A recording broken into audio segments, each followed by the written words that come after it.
E hoje ficamos de falar em dieta cetogênica,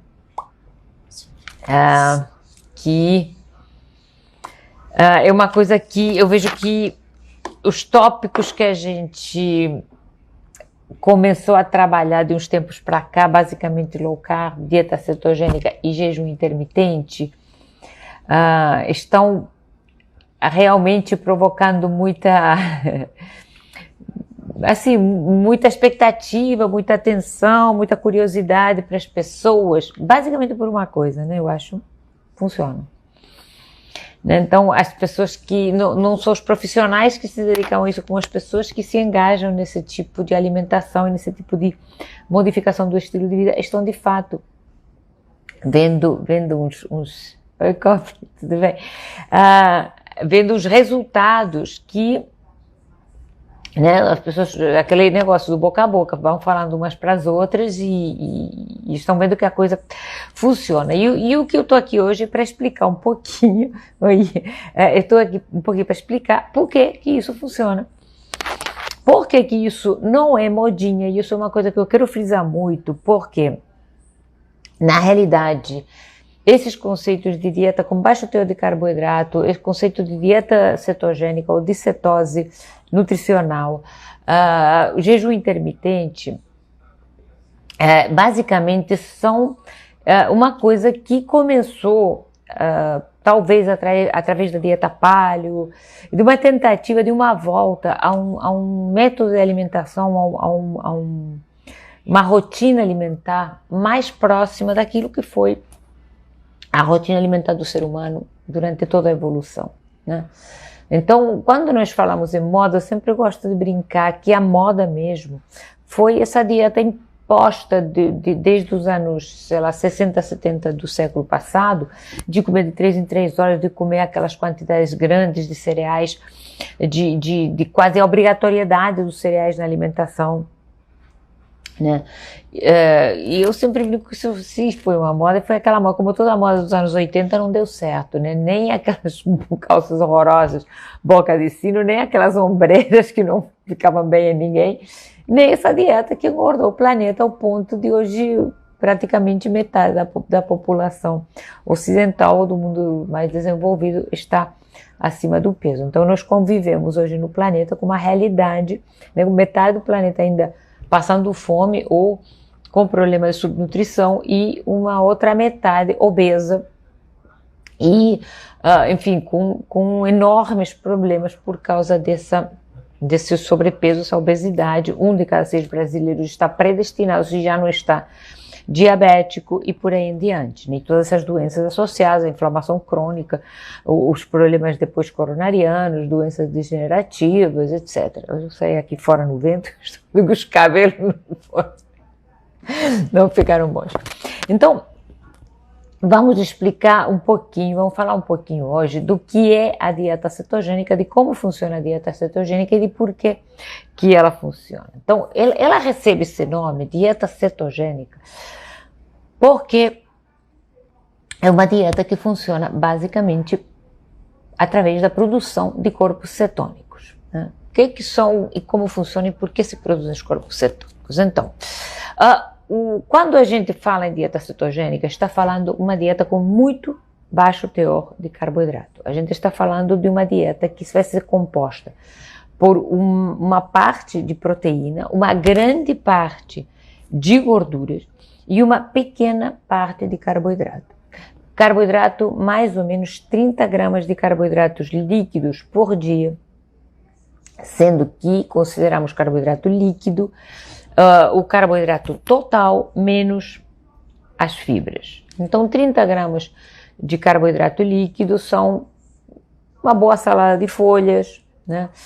Pensar que, sei lá, uma alface tem, sei lá, mais ou menos, eu acho que são 4, 5 gramas de carboidrato líquido por cada 100 gramas. Então, você pode fazer, com 30 gramas, você pode fazer uma boa salada, né? Você pode comer espinafre, pode comer abobrinha, basicamente vegetais verdes que crescem acima do solo, né?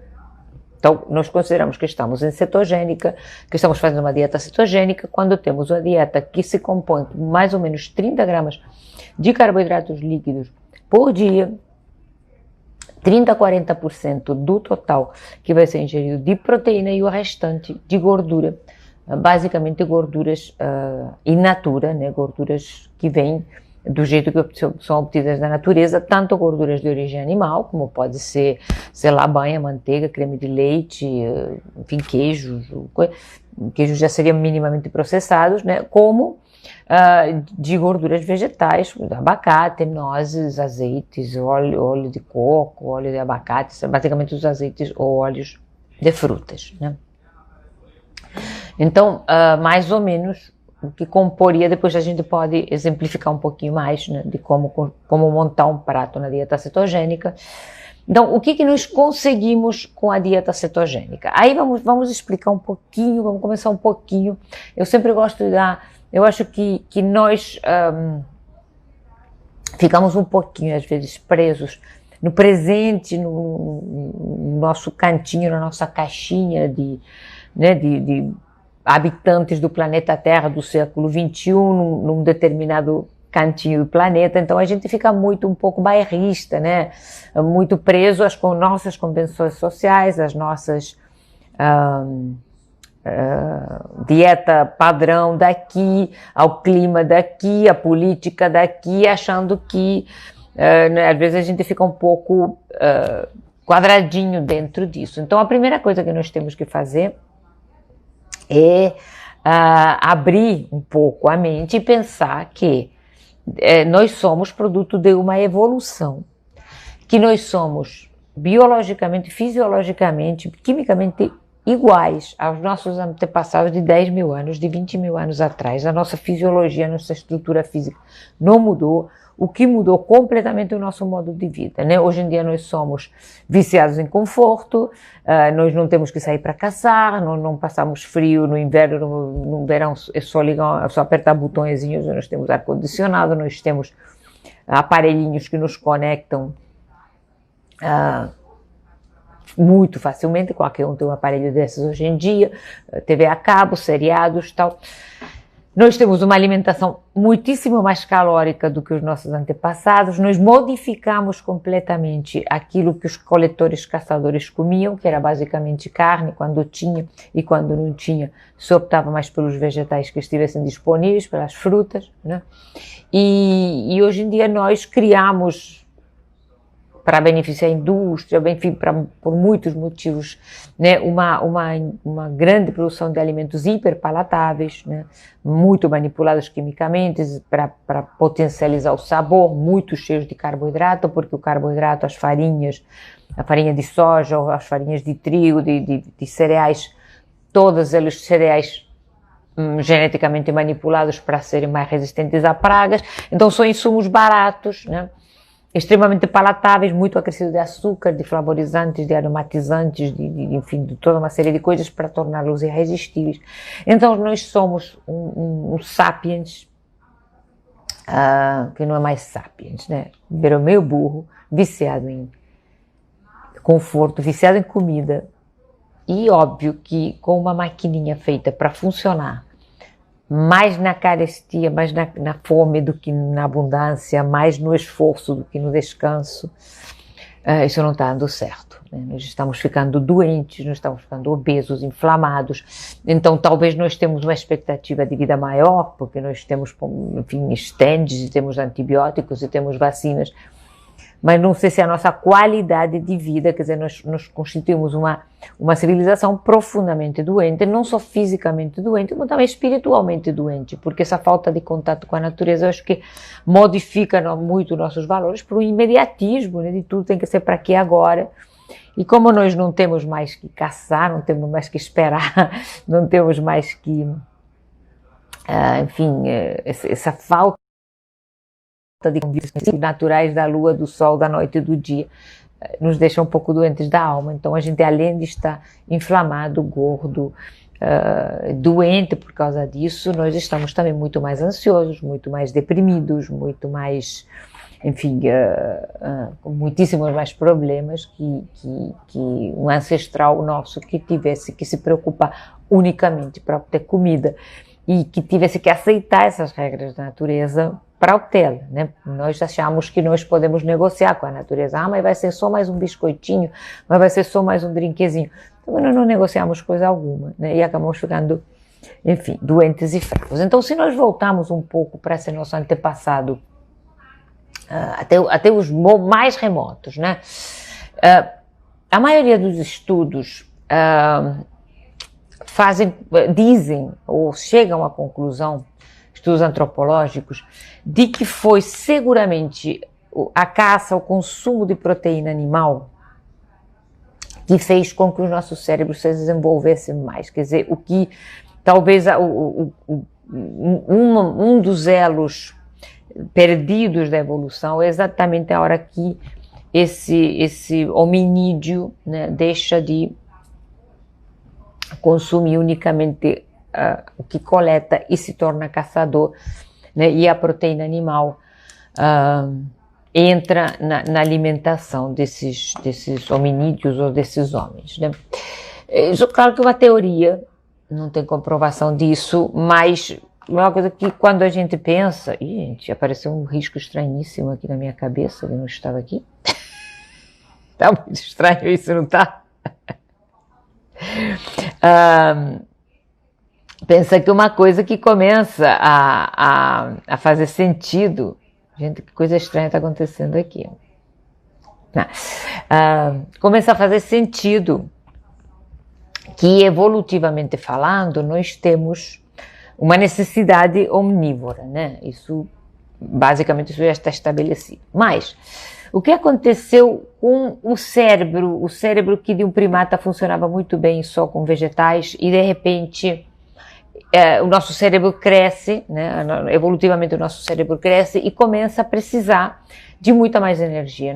O nosso cérebro consome muita mais energia que um cérebro de primata. Nós temos um cérebro muito mais evoluído e com muito mais e com muito mais funções do que um cérebro de primata. E esse cérebro precisa de mais energia. E o que fornece basicamente energia para o nosso cérebro? É o glicose. Mas se você diz que o nosso cérebro precisa de glicose, por que você diz que não precisamos de tanto carboidrato assim na dieta? Então, exatamente porque a glicose é muito importante para nós, é que ela não é essencial, no sentido de não ser essencial na alimentação, porque nós somos capazes de produzi-la. O nosso corpo consegue obter glicose de duas maneiras. Uma, através da alimentação, dos carboidratos que nós ingerimos, e dois, através da transformação da gordura corporal, né, em um produto consumível, como a glicose. Então, de que se trata esse processo? Como o nosso corpo, se você não come pouquíssimo carboidrato ou zero carboidrato, da onde sai a glicose para alimentar o cérebro? Então, a glicose sai basicamente de um processo chamado de gluconeogênese ou neoglucogênese, né, que quer dizer fabricação de novo de glicose, através da gordura corporal. A nossa gordura armazenada, através da sinalização de alguns hormônios, especialmente o glucagon, que é o hormônio pancreático, né? Na ausência de carboidrato na alimentação ou durante o jejum, quer dizer, quando você não come ou quando você come uma alimentação que não contém carboidrato ou que contém muito pouco carboidrato, esse hormônio sinaliza as células que contém gordura para liberar essa gordura. O nosso corpo armazena gordura na forma de triglicerídeo, triacilglicerol. Então, quando essa gordura é liberada, ela é quebrada em 3 moléculas de ácidos graxos e uma molécula de glicerol. O glicerol vai suprir as nossas reservas de açúcar, de glicogênio, então vai virar glicose que pode ser usada pelo cérebro, e os ácidos graxos vão ser utilizados basicamente como forma de energia pelo músculo, né? Então, conforme vamos consumindo essa reserva de glicose, vamos supor que aí nós já resolvemos, né, que vamos fazer uma dieta cetogênica, porque você ouviu dizer que emagrece muito bem e que faz muito bem para muitas coisas, e você resolveu experimentar.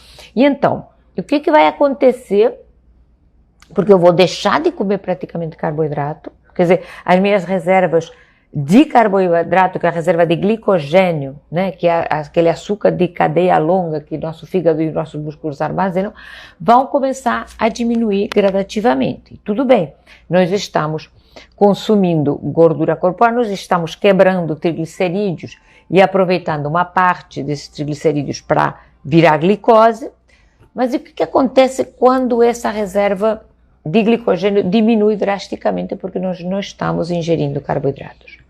O que acontece é que o fígado vai começar a produzir uns produtinhos químicos que se chamam corpos cetônicos. E eles se chamam corpos cetônicos porque eles têm como se diz, um grupo funcional cetona, né? Então, por isso, corpos cetônicos, por isso que se chama dieta cetogênica, porque a dieta cetogênica, a base da dieta cetogênica é que nós temos que produzir esses corpos cetônicos através, quer dizer, quando diminui drasticamente a reserva de glicose e glicogênio e o fígado começa a queimar a gordura aceleradamente. Quer dizer, a característica química dessa dieta é que você vai produzir os chamados corpos cetônicos, né? Eles são produzidos na mitocôndria, que é aquele órgãozinho do fígado, né? Aliás, de todas as células, perdão, que fornece energia, né? Se produz lá. Se produz basicamente 3 tipos de corpos cetônicos. São o acetato, o beta-hidroxibutirato, que é o produto do metabolismo dos corpos cetônicos, e a acetona. Tá? Então, esses corpos cetônicos vão ser distribuídos pela corrente sanguínea para os músculos, para o cérebro. E o que é que acontece com esses corpos cetônicos? Que diferente quer dizer, nós temos um alimento fundamental para o nosso cérebro, que é a glicose, mas a glicose vai acabar. E a gordura não passa a barreira hematoencefálica, então não adianta mandar triglicerídeos para lá que eles não entram, só vai entrar a glicose. Qual é a característica dos corpos cetônicos? O característica dos corpos cetônicos é que eles conseguem também atravessar a barreira hematoencefálica, quer dizer, eles conseguem chegar no cérebro e conseguem alimentar o cérebro. Então, ácido graxo vai para os músculos, né? Glicerol vai se transformar em glicose que vai para o cérebro, mas quando essa reserva de glicogênio começar a cair, nós temos os corpos cetônicos que já estão chegando no nosso cérebro. Então, se a gente se mantém, se a gente faz uma dieta cetogênica mantida e se mantém em cetose, depois de mais ou menos, talvez uma semana, aí depende de cada indivíduo, né, da capacidade de produção, da velocidade de produção, mas o nosso cérebro vai estar 70%, 80% das funções vai ser alimentadas por corpos cetônicos. Então, e por que isso? Gente, como é que eu não sabia disso? Bom, nós sabíamos, as nossas células sabiam, porque isso é fundamental para a evolução da espécie, né? Se nós não tivéssemos um mecanismo de... Qual a característica, eu vou te explicar depois isso, qual é a característica em relação ao cérebro da dieta cetogênica e dessa nutrição através de corpos cetônicos do cérebro? É a clareza mental. Muita gente me pergunta se, para estudar uma dieta, para estudar porque eu vou fazer concurso, porque eu vou, sei lá, passar no vestibular, o que eu como? E eu falo assim, melhor não come, né? Porque quanto mais corpos cetônicos, melhor fazer jejum, vou fazer cetogênica, porque quanto mais corpos cetônicos estiver nutrindo o teu cérebro, mais clareza mental, menos ansiedade, toda a função cognitiva melhora. Né? E isso era fundamental para a nossa evolução como espécie, porque você imagina as pessoas falam, mas vai ter hipoglicemia.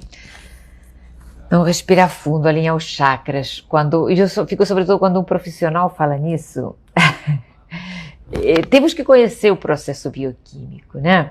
Então, mais uma vez eu vou aqui pedir respeito pela minha especialidade, pela área que a gente faz, para não falar burrice, né? Claro, se você está comendo um monte de carboidrato, de pão e sucrilhos e barrinhas de cereais e doces e bebendo cerveja, tua insulina está lá no alto.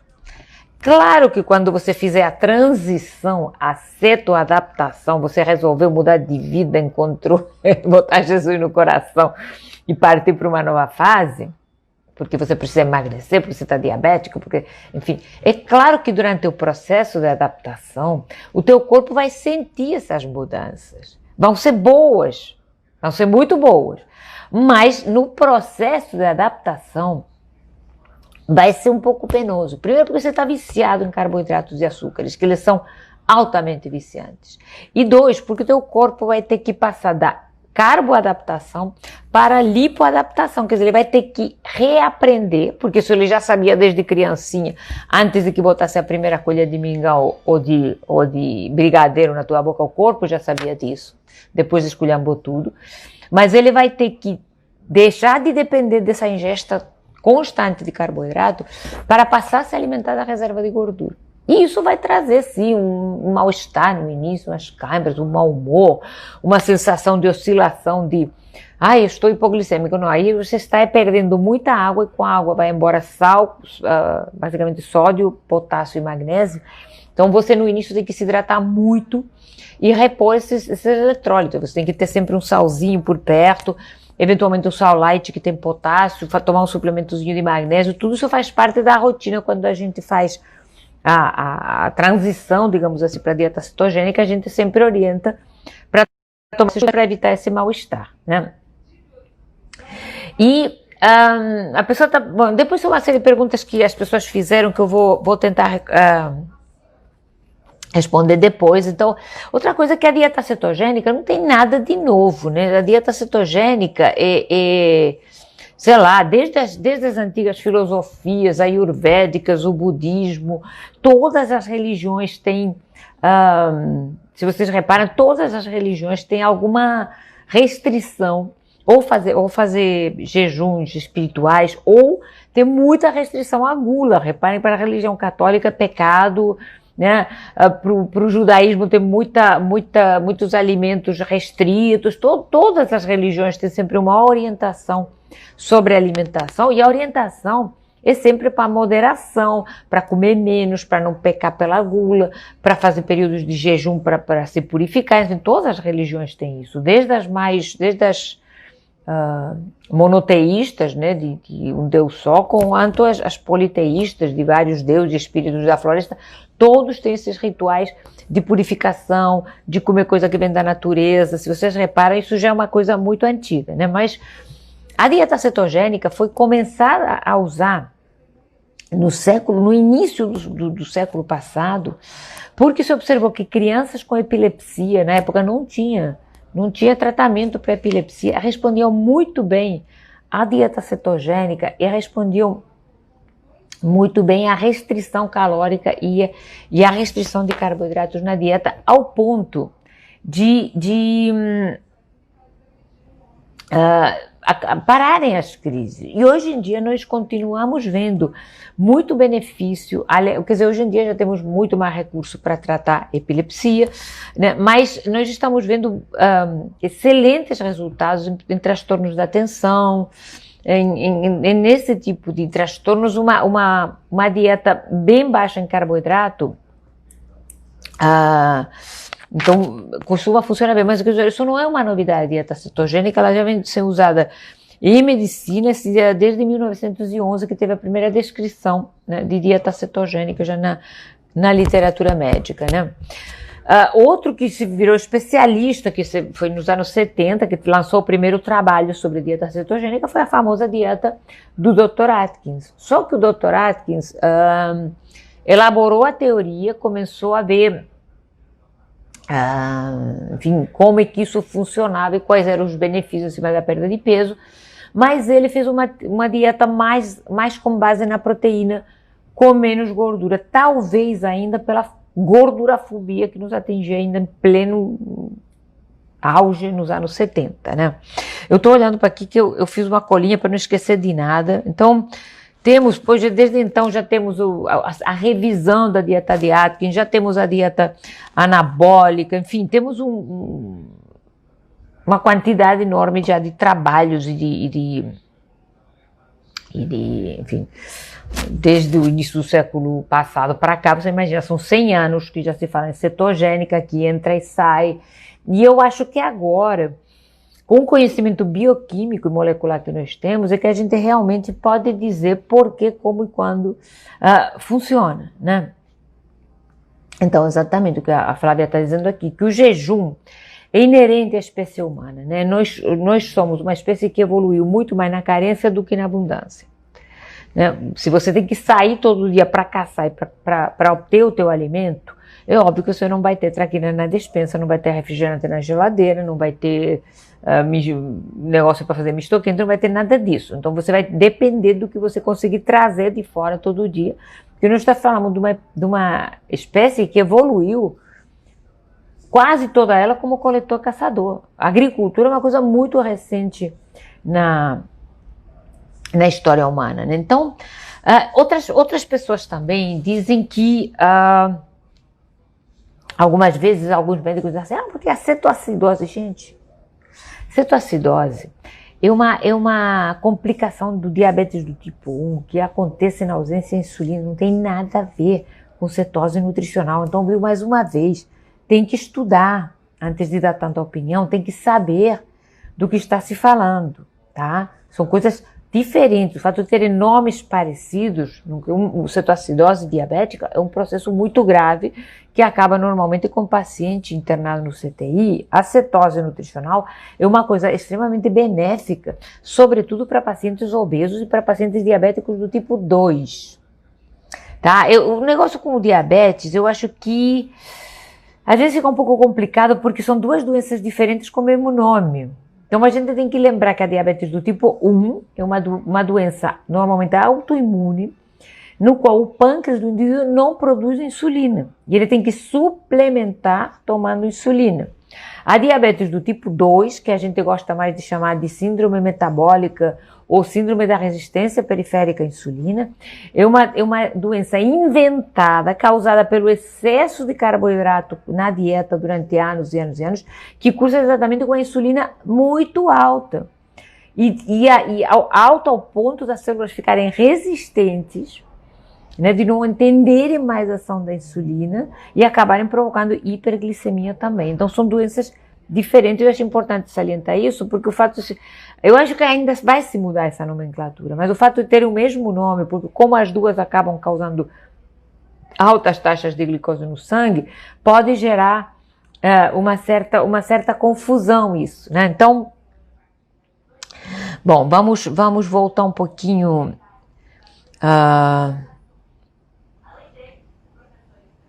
Então, bom, eu já expliquei, né, que quando a glicose da dieta não é suficiente, nós ativamos essas vias de preservação e começamos a produzir corpos cetônicos que se produzem exatamente através da quebra de gorduras. Por isso, a dieta cetogênica é tão eficaz na perda de peso.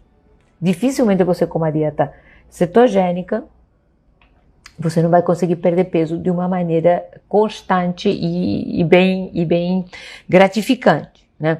Então, presença de corpos cetônicos no sangue é indispensável para a dieta cetogênica, porque se não temos corpos cetônicos no sangue, nós não estamos em cetose. Aí, quanto tempo eu demoro para entrar em cetose? Então, depende. De 4 dias a 2 semanas, porque nós somos indivíduos, que nós temos uma individualidade bioquímica, né? E então, a Márcia está dizendo que nós somos como orquídeas, quando menos melhor, e verdade, né? A gente está comendo demais e adoecendo e morrendo por causa disso. Então, depende de cada indivíduo, depende da quantidade que vai comer, depende também do histórico prévio, porque se aquela pessoa que já está em low carb, que já está fazendo dieta com baixo carboidrato, mas a gente entende que a low carb, você pode consumir até 90, 100 gramas de carboidrato líquido por dia. Já falamos que a cetogênica é até 30 gramas, é muito menos. Então, toda cetogênica é low carb, mas nem toda low carb é cetogênica, tá? Porque a low carb em si contempla mais quantidade de carboidrato na dieta do que a cetogênica pura, tá? Então, quando que eu entro em cetose?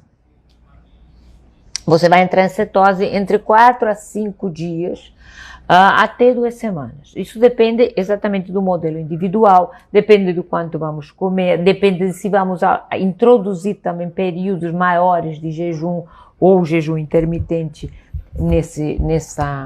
nessa adaptação. Então depende desses vários fatores, mas fatalmente todo mundo vai entrar em cetose cedo ou tarde. Então esse período que a gente chama de cetoadaptação,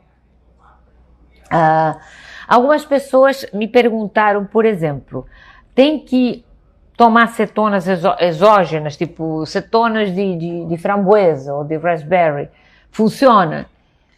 Não, porque o importante não é a quantidade de cetonas que nós vamos ter circulando no sangue, é a origem desses corpos cetônicos. A origem desses corpos cetônicos tem que ser nosso, tem que ser da nossa gordura corporal sendo queimada, né? A pessoa já pergunta 3 vezes do konjac, né? O konjac pode entrar na cetogênica porque ele tem muito baixo carbo. Outras pessoas também me perguntam, mas eu tenho que comprar aquele aparelhinho para medir aquelas tirinhas reativas, aquele aparelho que mede corpos cetônicos no sangue? Então, as tirinhas reativas que vendem em qualquer farmácia, que normalmente os diabéticos usam também, podem funcionar para te indicar que você está entrando em cetose. Aí você vai lá, faz pipi, bota num frasquinho, mergulha aquela tirinha reativa e ela vai ficar de uma cor mais arroxeada quantas mais cetonas você tem. Então, no início desse período, você vai ver que ela vai passando, vai acontecendo, né? Ela vai mudando de cor. E, eventualmente, conforme o processo for avançando, você vai se adaptando à cetogênica, tem menos corpos cetônicos na urina. E você fala assim, meu Deus, e agora?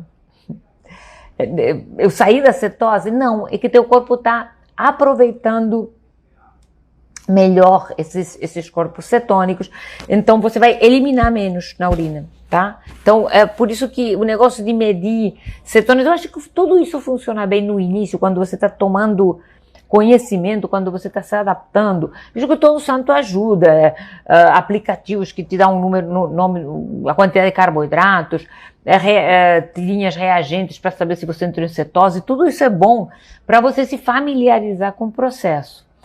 Eu acho que se você entra nesse processo e vai estudando, e vai entendendo o processo, e vai lendo daqui e de lá, daqui a pouco esses artifícios se fazem meio desnecessários, porque a gente já entra meio que num processo seletivo, onde você já seleciona adequadamente o que comer, né? Então, acho que no início vale ter um guia, vale ter receitinhas, vale ter tirinhas para medir os corpos cetônicos na urina. Conforme o processo vai avançando, isso se faz um pouco desnecessário, porque você aprende a conhecer os alimentos, né? Então, o que nós podemos comer? O Fat Seeker, né? A Marcela está falando, um bom aplicativo que te dá tudo, carboidratos líquidos, te dá proteínas, te dá gorduras. O que nós podemos comer numa dieta cetogênica? Numa dieta cetogênica, nós vamos colocar primeiro proteína. Nós vamos colocar uma boa porção de proteína no prato. Uma proteína que seja suficiente, basicamente para saciar a fome, né? Vai saciando a fome num bom bife. Porque tem que ser frango sem pele? Não. Não, tem que ser comida de verdade, tem que ser um bife, tem que ser uma carne assada, tem que ser umas vísceras, por exemplo, que tem um altíssimo, tem uma espécie de preconceito contra as vísceras, contra o fígado, porque ele acumula toxinas. Ele não acumula toxinas, ele detoxifica o fígado, tá? Então, bota vísceras, que é bom, bonito e barato, né? Faz ensopado de moela, faz fígado ensopado, bota temperos lá, faz um bom bife, bem bifão. Pode comer frango? Óbvio que pode, né? Mas, na minha experiência, a carne vermelha dá mais saciedade e, além do mais, fornece mais nutrientes. Mas você pode comer ovos, você pode comer aves, você pode comer peixe, você pode comer qualquer forma de proteína animal e sempre colocar na quantidade suficiente para saciar a tua fome. Você pode acompanhar com vegetais que crescem acima do solo. Então, sempre muita folha, bota espinafre, bota folhas diversas, você pode botar abobrinha, você pode botar quiabo. Então, sempre pensando que esses vegetais aí, que é bom para se acostumar, usar um desses aplicativos que te dão uma quantidade de carboidratos líquidos, mas pensa que uma folha tem mais ou menos esses vegetais verdes, abobrinha, chuchu, quiabo, jiló, essas coisas têm 4, 5 gramas de carboidrato líquido por cada 100 gramas. Então, dá para fazer um prato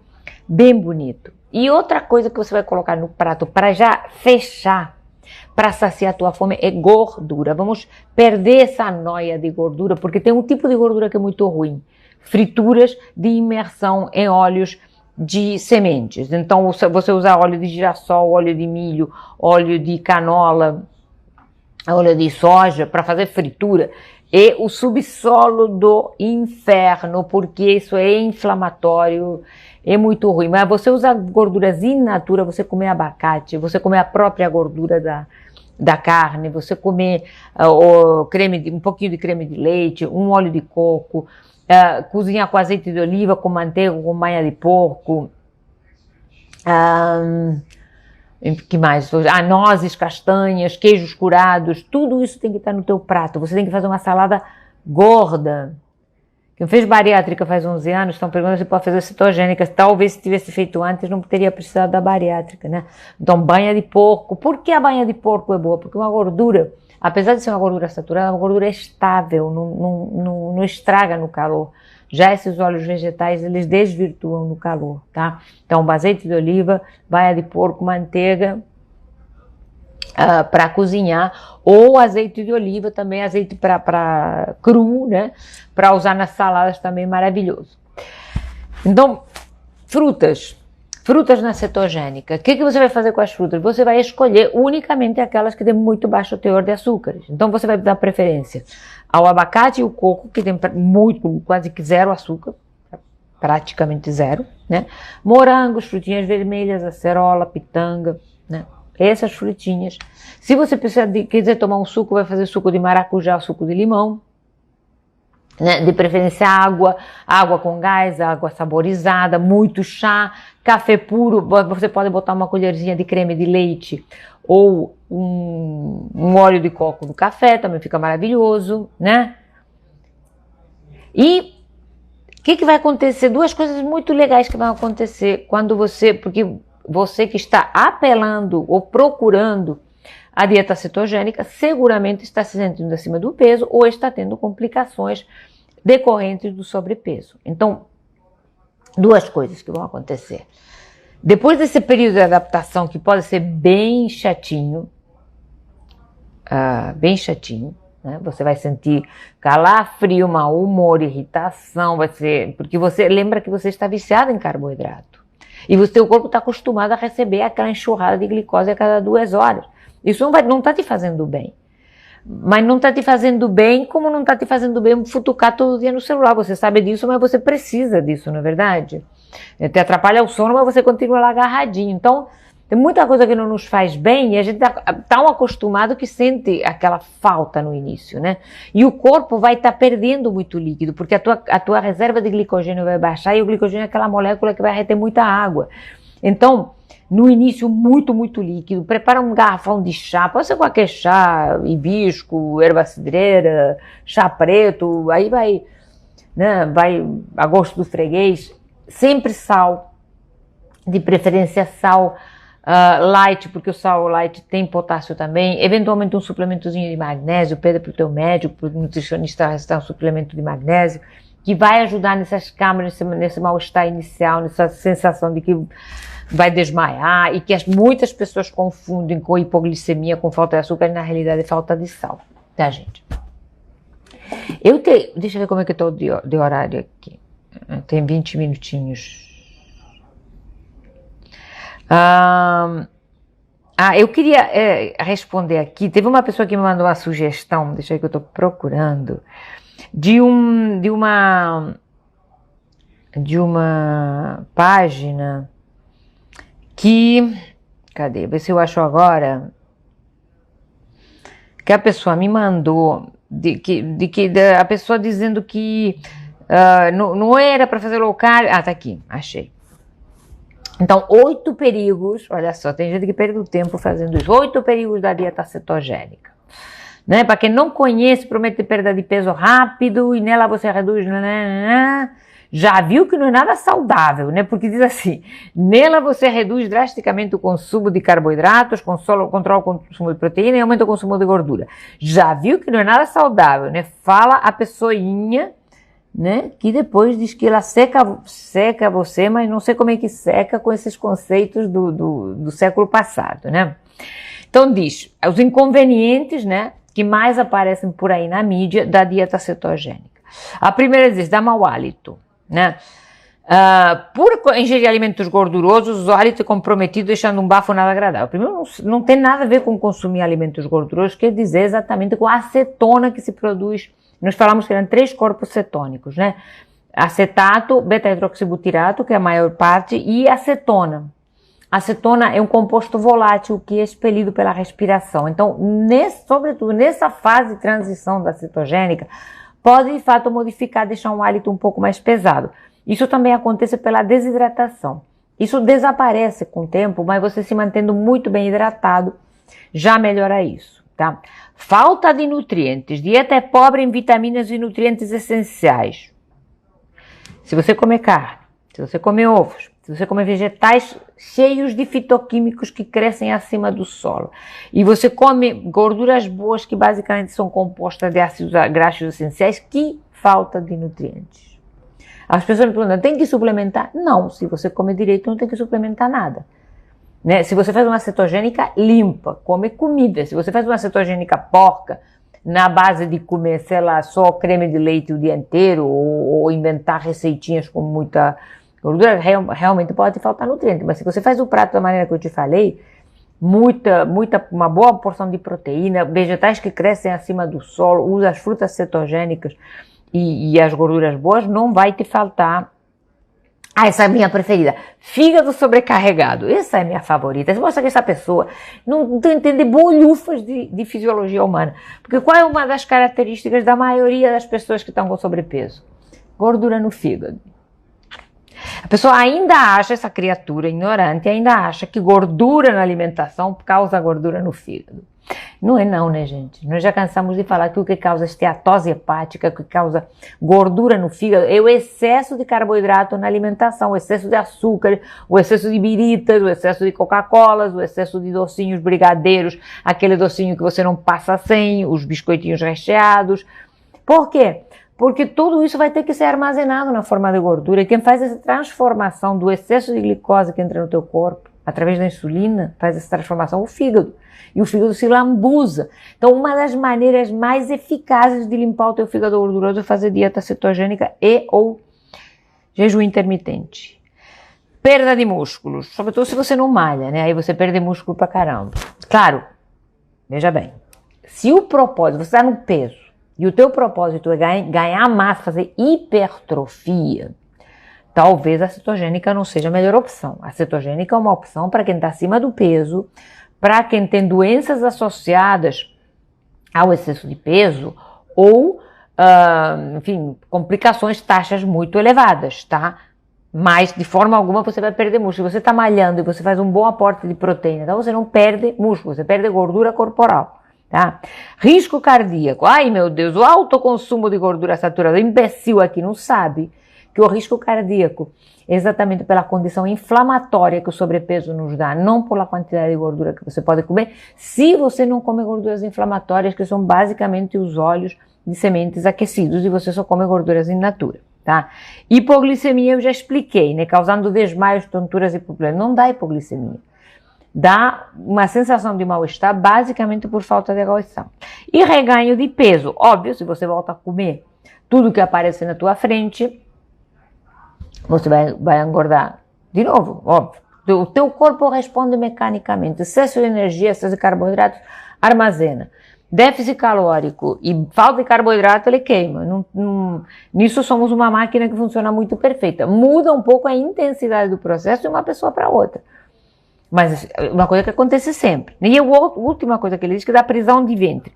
pobreza de fibra. Não, primeiro que se você come bastante gordura, dificilmente você vai ter prisão de ventre.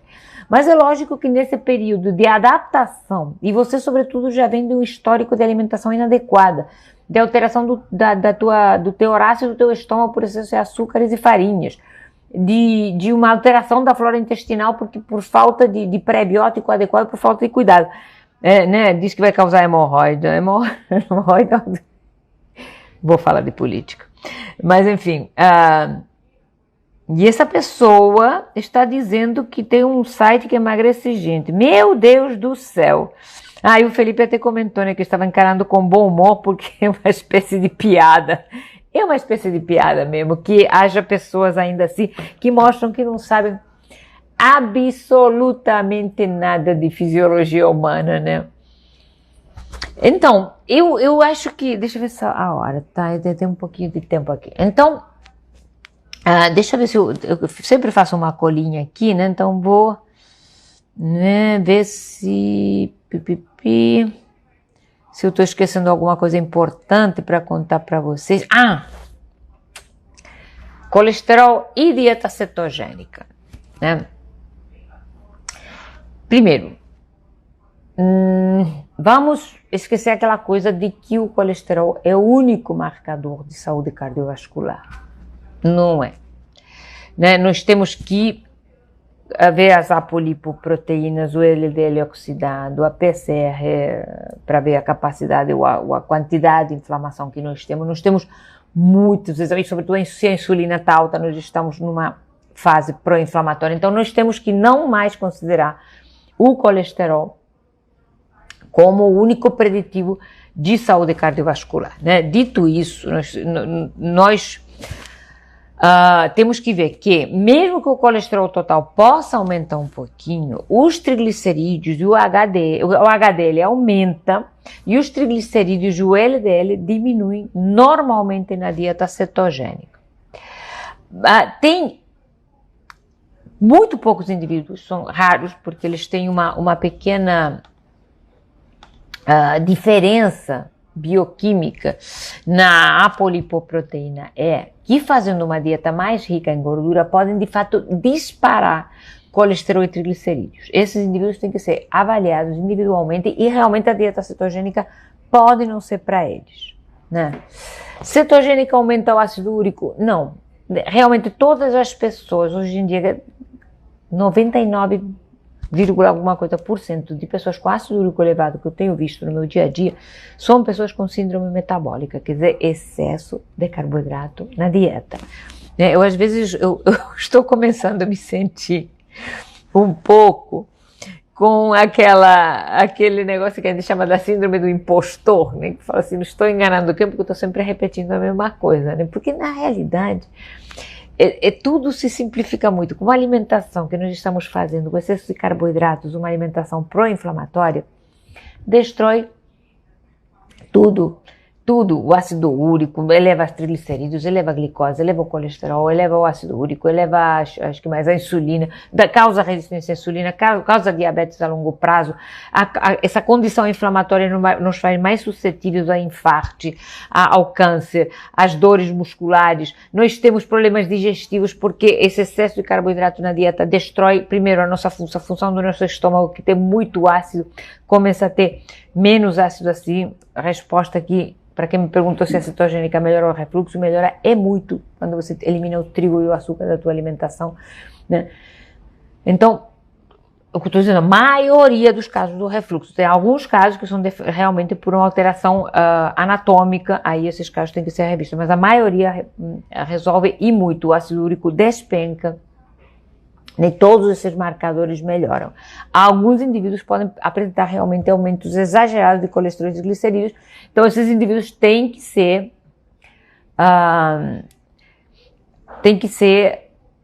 avaliados individualmente e realmente para esses indivíduos, como para gestantes, pessoas que estão em amamentação, eu diria para talvez moderar um pouco nessa fase, não inventar, quer dizer, fazer sempre uma alimentação saudável, na base de comida de verdade, que pode ser low carb.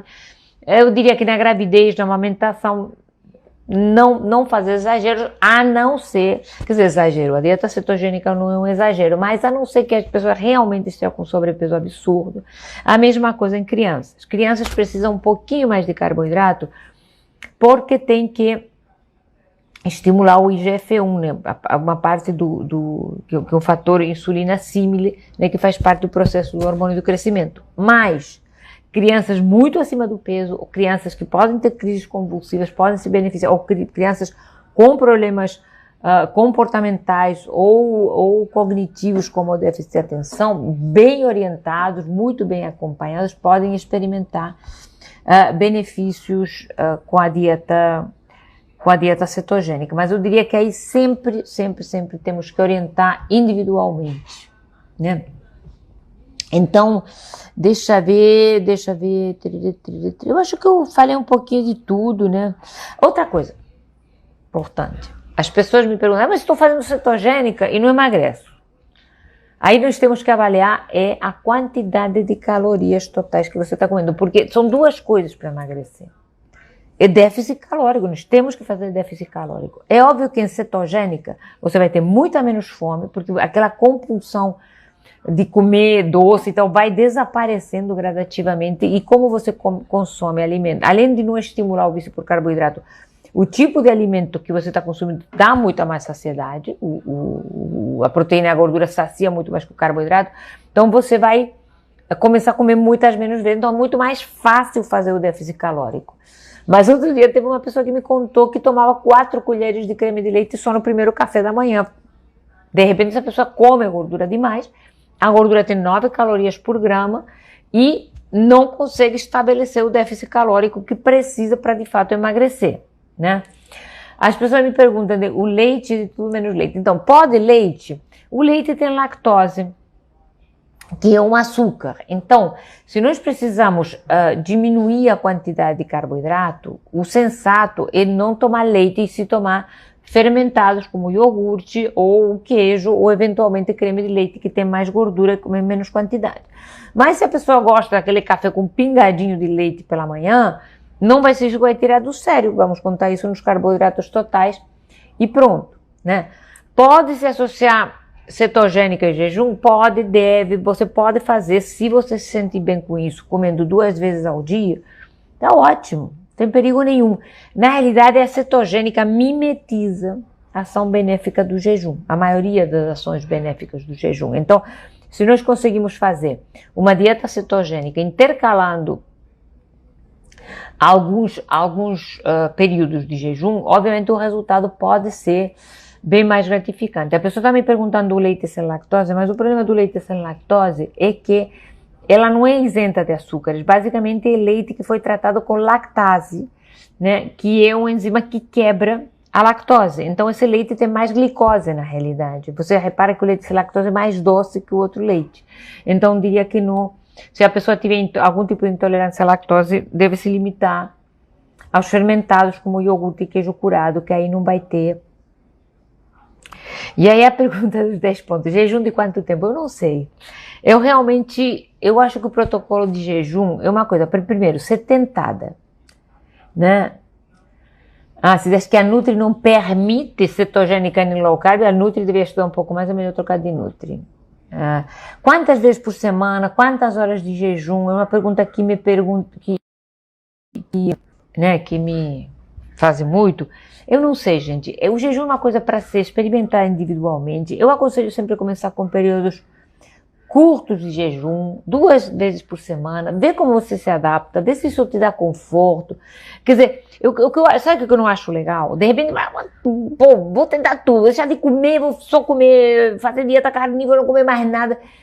Esse tipo de atitude pode funcionar, mas eu acho mais fácil não dá certo. Eu acho que o legal é um processo de aprendizado, de você aprender outro tipo de relação com a comida, de tratar a tua avidez por doce como que realmente é, como um vício, de tomar consciência disso, de começar a apreciar os benefícios que a dieta com baixo teor de carboidrato, que a dieta limpa vai trazer para o teu corpo, de observar ele como um todo, observar que melhora a enxaqueca, que melhora a pele, que a gastrite melhora, que melhora o refluxo, a disposição, que você perde peso, e gradativamente se familiarizando com esses processos, que são evolutivamente fazem muito sentido, mas os quais estamos muito pouco acostumados, e você vai ouvir muita crítica, e muita asneira, e muita besteira, até infelizmente profissionais da área de saúde que não trabalham especificamente com essa área, né? Claro que a gente está conquistando espaço e a gente está conseguindo que as pessoas cada vez mais entendam esse processo, mas tudo que, apesar de não ser novidade nenhuma, que é uma coisa muito mais antiga do que as barrinhas de cereais, mas enfim, né, o establishment, o mainstream, aquela coisa que todo mundo fala, ainda é aquela coisa que todo mundo fala. Então, vai se familiarizando, vai entendendo o processo, vai lendo, vai escutando gente que sabe do que está falando, e não quer fazer grandes mudanças, começa, às vezes as pequenas mudanças mais consistentes, que se você eliminar o pão, eliminar o açúcar, eliminar os refrigerantes, começar só com comida de verdade, já vai facilitar muito o processo de depois começar a fazer, eventualmente, períodos de cetogênica. Você não precisa ficar em cetose a vida inteira, né? Às vezes a gente faz um reload de carboidrato a cada mês e meio, 2, bota um pouquinho mais de carbo na dieta, dá uns choquezinhos, essas coisas costumam funcionar. Mas a primeira coisa, também se eu faço consulta online, faço sim, tem um link na bio diretamente para marcação, onde você pode escolher os horários disponíveis, né? Qual adoçante usar? Eu vou dizer isso rapidinho, porque meu tempo aqui está acabando e eles me cortam de repente. Adoçante que não seja calórico, stevia, xilitol, eritritol. O xilitol tem um pouquinho de caloria, mas eu sempre recomendo usar o adoçante como a gente usaria um adesivo de nicotina para parar de fumar. Vai diminuindo aos poucos, vai tirando essa escravidão do doce. Não entra na onda de fazer receitinha, de fazer pão low carb, pão cetogênico. Esquece o pão. Essa vai ser a parte mais difícil, mas é a mais importante. Porque enquanto a gente procura aquilo que tinha, é que nem as pessoas que não conseguem entender que estamos no meio da pandemia e querem voltar a tomar cerveja. Então vai dar merda. Vão contagiar um monte de gente e os caras vão voltar a subir, né? Por quê? Porque a pessoa não consegue entender que aquilo que tinha em dezembro não pode ter agora. Então, é um pouquinho isso. Esquecer o pão vai ser a melhor coisa que você vai fazer, né? Não mede calorias. Deixa primeiro, obrigada, Copélia. Deixa primeiro para se habituar com comida de verdade, não conta calorias. Comida de verdade. E depois, quando já estivermos bem adaptados, aí nos preocupamos com, eventualmente, reduzir calorias, tá? Vamos tentar desse jeito que vai dar mais certo. Gente, meu tempo aqui está acabando e como eu quero deixar isso salvo, vou deixar salvo no IGTV. E vocês mandam para quem achar que possa ser interessante e tal. E vamos falar mais sobre isso, né? Eu acho que eu consegui dar uma pincelada rápida, mas sempre tem nuances e coisas, então eu quero que vocês me mandem as perguntinhas pelo direct, deixa nos comentários do feed, enfim. Vamos se falando que vamos aprender juntos, porque às vezes as perguntas de vocês são muito procedentes e eu tenho que correr lá pro Google para saber a resposta. Então, tá ótimo a gente aprender junto. Tá bom, gente? Brigadíssima pela presença de vocês, realmente muito bom. Estamos crescendo aí, estamos virando um clubinho interessante. E tamo junto, deixa as perguntas e espero vocês na próxima. Gente, aquele namastê sem abracinho, sem beijo, que isso a gente fica com muita saudade, mas ainda, né, vamos controlar por um tempo. Beijo grande e até a próxima. Tchau, tchau. Boa noite.